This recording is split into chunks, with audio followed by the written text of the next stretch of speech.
టైంలో కూడా ఎవరు సాక్షాత్ టీడీపీ చీఫ్ వాళ్ళ అబ్బాయి గారిని కూడా ఓడించింది. ఆ గవర్నమెంట్ చేసిన ఇంప్లికేషన్ వల్ల మీ మీద ఎంత రిపల్షన్ పడిందో మాకు తెలుసు. క్యాపిటల్ అనేది పోయింది, సరే పోతే వైజాగ్ పోయింది. ఈరోజు జగన్మోహన్ రెడ్డి గారు తాడేపల్లిలో నివసిస్తున్నారు. నెక్స్ట్ గవర్నమెంట్ వస్తుంది, గవర్నమెంట్ ఆఫీసెస్ అన్ని వైజాగ్కి వెళ్ళిపోతుంది.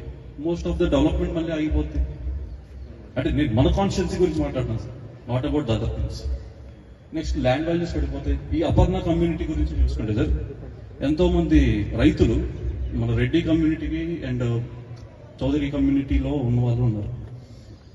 గవర్నమెంట్ ఫామ్ అయ్యి ఎప్పుడైతే డెసిషన్ తీసుకోకముందు 5,500 రూపీస్ ఎస్ఎఫ్టీ కంపెనీ వాళ్ళు 3,500 రూపాయలు అమ్మేస్తున్నారు. ఒక్కొక్కరు ఎంతో లాస్. లోపల రాజశేఖర రెడ్డి గారు ఫోటోలు పెట్టినారు, ఇంకా దేవుడి బొమ్మలు పెట్టాల ఇళ్లలో. రాజశేఖర రెడ్డి గారు బొమ్మలు పెట్టినారు. లోపల బాధ ఉన్నా కానీ బయటికి జెండా పట్టుకుని అదే డబ్బులతో తిరుగుతుంటారు. అనేది మనం ఏదైతే చెట్టు పెరిగిందో కొమ్మలు నరికేసుకుని, కొమ్మలు అనేవి ఏదైతే డబ్బులు ఉన్నాయో ఆ డబ్బుల్ని కూడా వేస్ట్ చేసుకుని మళ్ళీ వైసీపీ కోసం తిరుగుతున్నాం. కానీ లోపల ఉన్న బాధను మీ దాకా ఎవరు ఎక్స్ప్రెస్ చేయట్లేదు.